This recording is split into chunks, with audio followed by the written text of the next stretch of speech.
Why choose a Sleep Number smart bed? Can I make my site softer? Can I make my site firmer? Can we sleep cooler? Sleep Number does that. Cools up to 8 times faster and lets you choose your ideal comfort on either side. Your Sleep Number setting. Enjoy personalized comfort for better sleep night after night. It's our Black Friday sale. Recharge this season with a bundle of cozy, soothing comfort. Now only $17.99 for our C2 mattress and base, plus free premium delivery. Prices higher in Alaska and Hawaii. Check it out at a Sleep Number store or sleepnumber.com today.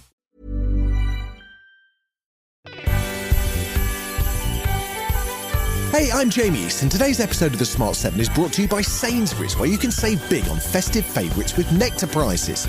With Christmas round the corner, it's more important than ever to find value for money on your festive shop, especially if you're in the mood for festive, tasty treats. And this Christmas, Sainsbury's have got great discounts to make your festive season truly magical. For example, this week you can get a Taste the Difference 6-pack of mince pies, half price at £1.75, Fox's fabulous Viennese assortment sharing box for £3.75, and Pringles Original and Sour Cream and Onion both £1.50, all with Nectar prices. You can shop in-store or online and save big on festive favourites this Christmas with Nectar prices at Sainsbury's. That's good food for all of us. This offer's for 18+, terms and conditions apply. Fox's offer ends 9th of December, Nectar required, available in-store and online, excluding locals. Delivery fees may apply, subject to availability.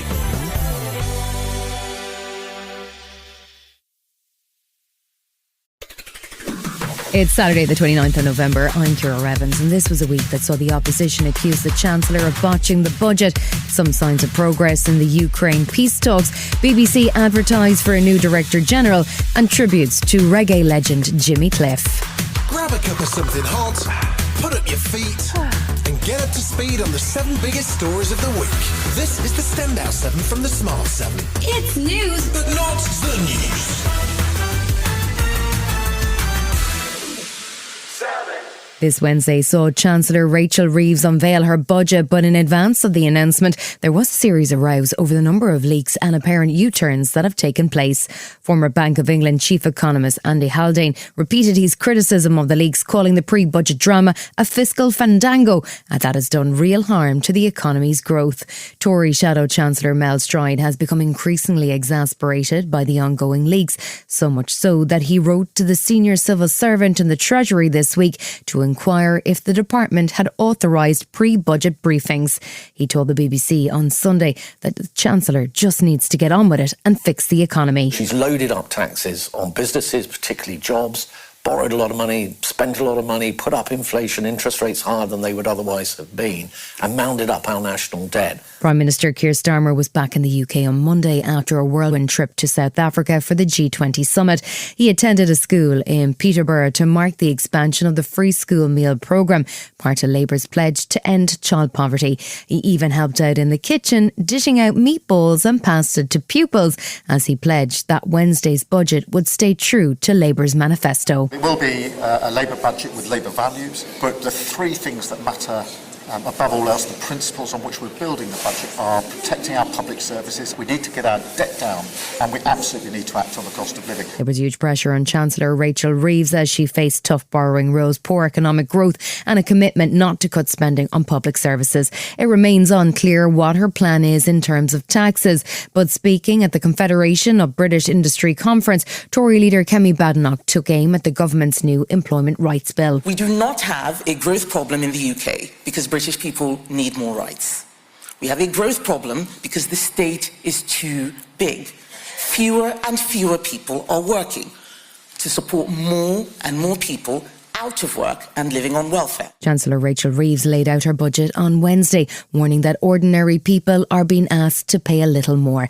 She says that as the UK owes over £2.6 trillion in national debt, she has to raise £26 billion in taxes.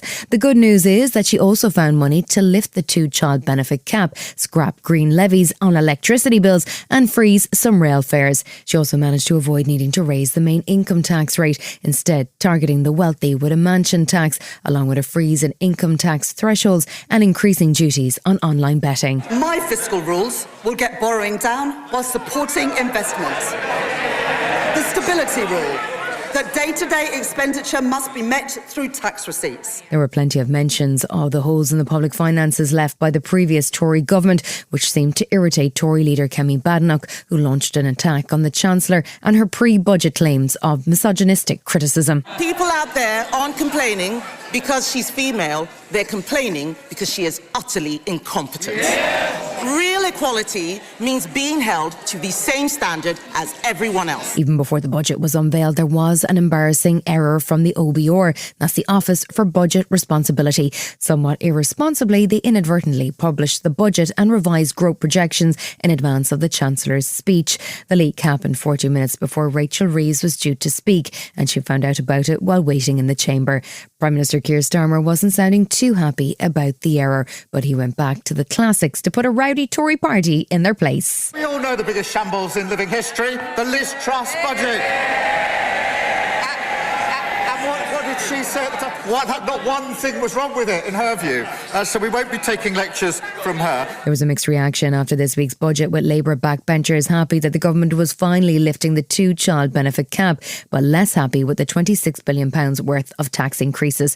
Prime Minister Keir Starmer was giving the budget his full backing and emphasising the importance that he places on dealing with the root causes of childhood poverty. I absolutely do believe that we've got to lift children out of poverty.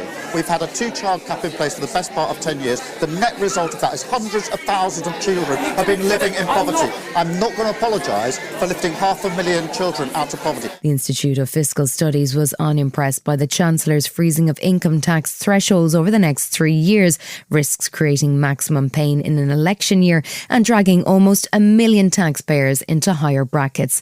While the Chancellor had pledged to invest in public services, analysis shows that departmental spending is due to rise by just 0.5%, which is less than was originally forecast. The Chancellor defended her choices during Thursday morning's media appearances. Of course, I could have made different decisions, but I believe those were the right decisions so that we can reduce NHS waiting lists and also to get the cost of living down for families. The opposition, unsurprisingly, was also pretty critical of the budget, which saw the Chancellor walk a fine line between manifesto promises of no tax rises, but also maintaining borrowing rules. Lib Dem leader Ed Davey described it as a botched budget that missed an opportunity to drive growth in the economy. He was also unconvinced that the plan to freeze income tax thresholds isn't just another way of creating tax rises. The Chancellor's chosen to copy the Conservatives with a stealth tax. The biggest tax rise by far in the budget was on income tax. It's taking people on middle incomes into the top rate of tax. It's really unfair. The government has come under fire post-budget for softening a pledge to give workers the right to claim unfair dismissal from day one of a job.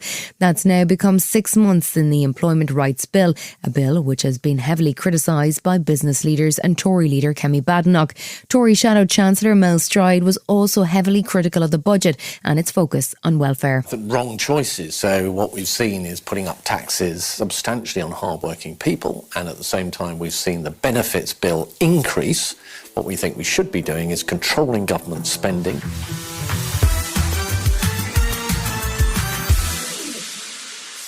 This week saw some good progress towards peace in Ukraine, as on Sunday American and Ukrainian parties met in Geneva to discuss the 28-point peace plan.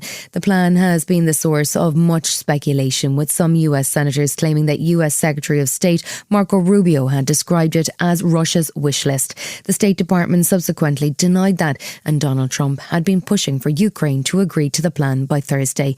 Ukrainian MP Kira Ruddock says that there are some elements in the list that Ukraine cannot accept. As our people that are being killed at the front line and in their homes every single night. And so we want the war to end, but not at any price. Ukraine's European allies have now drawn up their own peace plan, which pushes firmly back on some of Putin's requests and demands an immediate ceasefire and a freeze on the front line. Rubio emerged from the initial round of talks on Sunday evening sounding positive. I think today was worthwhile. It was very, very... It is probably the most productive day we have had on this issue. But work work remains, but we are much further ahead today at this time than we were when we began this morning. Following that meeting between US Secretary of State Marco Rubio and a Ukrainian delegation in Geneva, a new version of the peace plan emerged, which is down to 19 points from the original 28. The changes include no recognition of any land that Russia has seized and room for Kyiv to make its own decisions on joining NATO or the European Union. Speaking at an EU-Africa summit in Angola, EU Commission President Ursula von der Leyen continued to back Ukraine's right to decide their own fate. Ukraine's territory and sovereignty must be respected. The choice of their destiny is in their own hands. Ukrainian President Zelensky said he plans to visit Donald Trump at the White House and he hopes that European leaders will continue to rally in support. Ukraine is not alone, and this is important. Our team reported today on a new draft of steps, and this is indeed the right approach. I will discuss sensitive matters directly with President Trump. Russia warned on Tuesday that it may not accept changes to its original 28-point plan, and they also continued with strikes on Ukraine, with missiles and drones targeted at Kyiv and on Tuesday night at the Zaporizhzhia region. Donald Trump says he will meet both Putin and Zelensky, but only when a deal is finalised, and is sending Steve Witkoff and possibly Jared Kushner to Moscow next week. UK Prime Minister Keir Starmer was among those adding his voice in support for Ukraine and Zelensky. Ukraine's sovereignty must be maintained. Ukraine should be able to defend herself in future. Matters about Ukraine and its future must be determined by Ukraine. NATO Secretary General Mark Rutte was warning members of the alliance that they will need to be aligned and unanimous if Ukraine is to be invited to join the alliance and access long-term security. A couple of allies have said we are against NATO membership for Ukraine. That's why it's so important for the immediate future to make sure that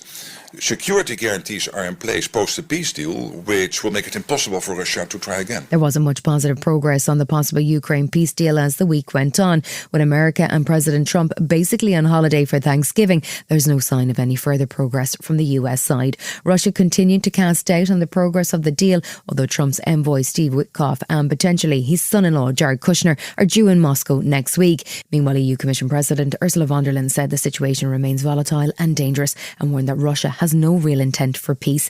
EU Foreign Policy Chief Kaja Kallas insisted Russia needs to pay a price. If aggression pays off, it will be, it will serve as an invitation to use aggression again and use it also elsewhere. And that is the threat for everybody in the world. Russian President Putin spoke on Thursday and he laid out new and stark conditions for any kind of peace, which will make further progress difficult.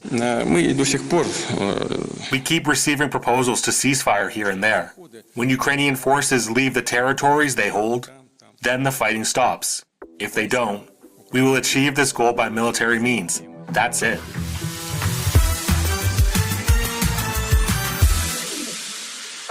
The newly elected mayor of New York, Zohran Mamdani, headed to the White House last Friday for a meeting with Donald Trump.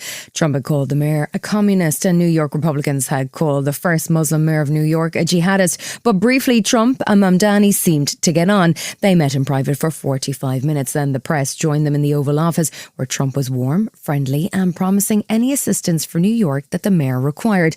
It was a strange spectacle, complicated when one journalist asked Mamdani if he still thought that the US president was a fascist, and Trump jumped in to help him out. Are you affirming that you think President Trump is a fascist? I've spoken about... That's okay, you can just say yes. Okay. It's easier. It's easier than explaining it. I don't mind. Trump's legal team took a double hit on Monday as the cases against former FBI Director James Comey and New York Attorney General Letitia James were thrown out. Judge Curry, who reviewed both cases, ruled that the prosecutor Lindsay Halligan had been illegally appointed without proper approval. Trump had fired the previous interim district attorney in the Eastern District of Virginia and replaced him with Halligan in order to hurry through the prosecutions of two of his bitterest foes. The decision will be appealed, but it's an embarrassment for the Attorney General, Pam Bondi. James Comey said it's a clear message for Trump. This case mattered to me personally, obviously, but it matters most because a message has to be sent that the President of the United States cannot use the Department of Justice to target his political enemies. I don't care what your politics are. You have to see that as fundamentally un-American. While America celebrated Thanksgiving, a violent incident near the White House early on Thursday morning sparked fresh controversy over the US asylum system.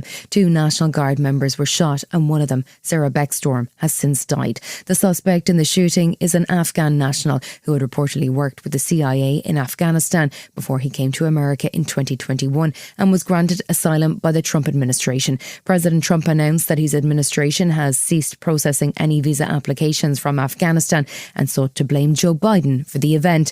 DC Mayor Muriel Bowser said what happened is a tragedy. Somebody drove across the country, came to Washington, D.C.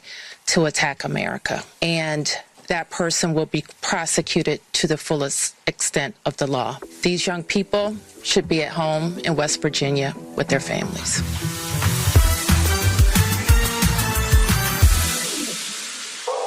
Apart from the budget and budget leaks, there were plenty of other stories in UK politics this week, with Secretary of Health Wes Streeting keen to start the misery early on Tuesday with an announcement that he's extending the soft drinks levy to include milk-based drinks.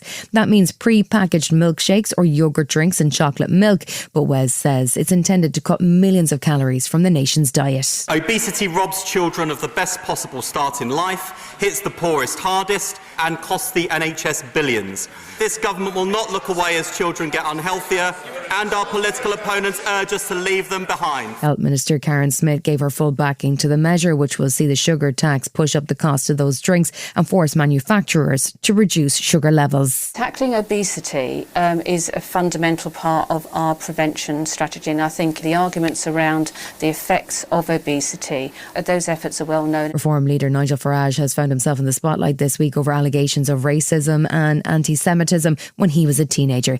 The allegations have been highlighted by reporting from The Guardian and date back over 40 years to his time in Dulwich College. The Guardian claims that over 20 people have confirmed their reporting, but they have received a number of legal letters from a barrister from Reform UK firmly refuting the claims. However, Nigel's answer appears to have shifted from definitive to a little more tentative, and he was put under real pressure by a dogged Channel 4 reporter on Tuesday. Can I remember everything that happened at school? No, I can't. Have I ever engaged in direct, unpleasant personal abuse? No. That's very, very caveated. The question is, did you ever racially abuse fellow pupils in school? No. You've caveated it with a hurtful way. Not with intent. What do you mean not with intent? I don't understand what you mean by not with intent. What does that mean? You wouldn't do. Justice Secretary and Lord Chancellor David Lammy has also been under severe pressure over the prison system, which is overcrowded and facing huge backlogs in the courts. So much so that there's now a waiting list of 78,000 cases for the Crown Courts, which could mean it will be late 2029 before some people accused of serious crimes get to trial. The Ministry for Justice has proposed a new tier of courts which would not have juries as a means to speed up proceedings and clear the backlog. The Justice Secretary would have to ask Parliament to act on the issue, potentially abolishing juries for any case that would carry a sentence of up to 5 years. Wendy Joseph KC is a senior barrister, and she told Sky News that it's a proposal that needs proper consideration. No one is saying this is better justice. What they're saying is this is the only way we can think of clearing the backlog. Sort of what they were saying not very long ago about opening the doors in the prisons. Well, you know, we wouldn't do it ideally, but we can't think of any other way of squeezing any more people in. Still to come on the Standout 7 in association with Metro, there's a top job going at the BBC, and we pay tribute to a reggae legend. Right after this. Hey, I'm Jamie East, and today's episode of The Smart 7 is brought to you by Sainsbury's, where you can save big on festive favourites with Nectar prices. With Christmas round the corner, it's more important than ever to find value for money on your festive shop, especially if you're in the mood for festive tasty treats. And this Christmas, Sainsbury's have got great discounts to make your festive season truly magical. For example, this week you can get a Taste the Difference 6-pack of mince pies, half price at £1.75, Fox's fabulous Viennese assortment sharing box for £3.75, and Pringles Original and Sour Cream and Onion both £1.50, all with Nectar prices. You can shop in-store or online and save big on festive favourites this Christmas with Nectar prices at Sainsbury's. That's good food for all of us. This offer's for 18 plus, terms and conditions apply. Fox's offer ends 9th of December. Nectar required. Available in-store and online, excluding locals. Delivery fees may apply, subject to availability.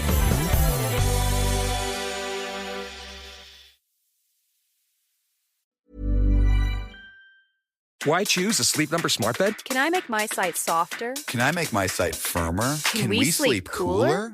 Sleep Number does that. Cools up to 8 times faster and lets you choose your ideal comfort on either side. Your Sleep Number setting. Enjoy personalized comfort for better sleep night after night. It's the final days of our Black Friday sale. Recharge this season with a bundle of cozy, soothing comfort. Now only $17.99 for our C2 mattress and base plus free premium delivery. Prices higher in Alaska and Hawaii. Check it out at a Sleep Number store or sleepnumber.com today. Welcome back.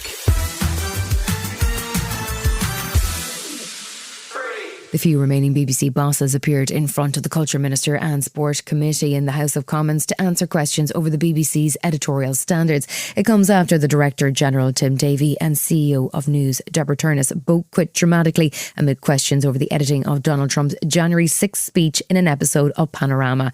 That attracted a $1 billion lawsuit from Trump, and chairman of the BBC, Samir Shah, said there's a major internal review of editorial standards underway at the broadcaster. Shah also confirmed that an ad has gone up today for a new Director General and that a Deputy DG with a brief to protect BBC journalism may also be appointed. He also had a comprehensive apology. I'd like to take this opportunity to apologise to all the people who believe in the BBC and care for it and wish it to survive and thrive. And I'd like to apologise to the thousands of people who work for the BBC staff, who work with such dedication and commitment to deliver the output we all enjoy so much. Now, it may not be the easiest job in the world, but if you fancy earning £500,000 a year, maybe you should consider applying for the vacant role of Director General of the BBC. The search is on for Tim Davie's successor with a long list of internal and external candidates. In the meantime, the chairman of the BBC, Samir Shah's attempts to wrap up the controversy with an apology at a Commons Committee hearing on Monday doesn't seem to have put the matter to bed, with committee chairwoman Dame Caroline Dinenage describing the response as wishy-washy. Dame Melanie Dawes, the CEO of regulator Ofcom, was sounding a note of caution on Tuesday. I also think it's important to recognise that we have a more and more febrile debate here where there are strong opinions on all sides. So sometimes people think the BBC is not impartial when actually they are just themselves coming from a very strong perspective. So it isn't easy, this, but it is something that's existential for the BBC to get right. Thursday saw America mark Thanksgiving. US President Donald Trump carried out the traditional pardoning of Thanksgiving turkeys on Tuesday. This year's lucky birds are called Gobble and Waddle. Donald used the opportunity to fire jokes at Joe Biden and his various opponents, including a joke about the auto pen. Not particularly festive, but one person who was looking forward to Thanksgiving was Wicked for Good star Cynthia Erivo, who sang at the Macy's Thanksgiving parade, although she told Seth Meyers she was hoping there were no surprises. I have been moving around when I'm singing a lot. Yeah. Lately, I've been in the air when I've sung songs, so I think this would be nice to just be on the ground. Yeah. To sing. I love singing in the air, but I love the opportunity when it's presented to be feet on the ground. Yeah. Thanksgiving Thursday also saw Stranger Things fever hit its peak as the first 4 episodes of season 5 dropped. The next batch dropped on Christmas Eve and then the finale on New Year's Eve. Everyone was getting excited, including Global, who launched a version of the radio station from the show, WSKU The Squawk, which you can find on the Global player.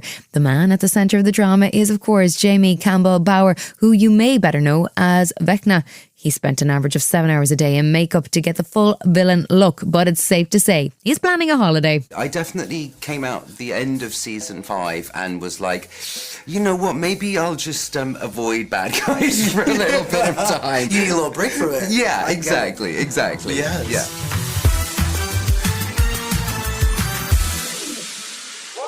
The death was announced on Monday of Jamaican reggae legend Jimmy Cliff. The influential musician and actor was credited alongside Bob Marley with popularising Jamaican music styles including reggae and ska. His wife announced his death aged 81 on Facebook. He'd been suffering from pneumonia. He was a multiple Grammy Award winner and had a number of international hits including You Can Get It If You Really Want and Many Rivers to Cross, along with his definitive cover versions of I Can See Clearly Now. He was also an actor and awarded Jamaica's highest honour, the Order of Merit, in 2003, before being inducted into the Rock and Roll Hall of Fame in 2010, a moment he was proud of. Rest in peace, Jimmy. I grew up listening to rock and roll music. A lot of the great rock and roll artists were big inspiration to me because, music is about being inspired. So it is good to be here tonight. It is a step along the way to higher heights, further success, honor and glory. You've been listening to The Smart 7. We'll be back tomorrow at 7 a.m. Hit that follow button and have a great day. Give us 7 minutes, we'll give you the world.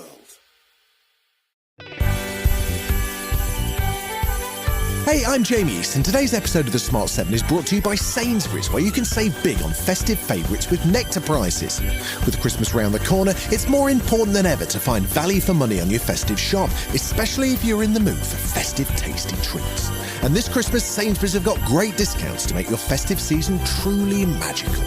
For example, this week you can get a taste of the different 6-pack of mince pies, half price at £1.75, Fox's fabulous Viennese assortment sharing box for £3.75, and Pringles Original and Sour Cream and Onion both £1.50, all with Nectar prices.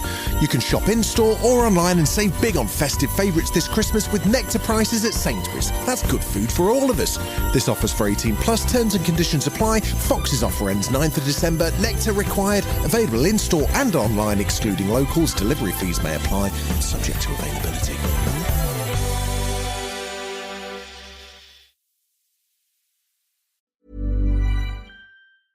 You know you've reached peak couple energy when your undies match. MeUndies Match Me has you both covered, literally, in super soft ultra-modal undies, socks, PJs, and loungewear.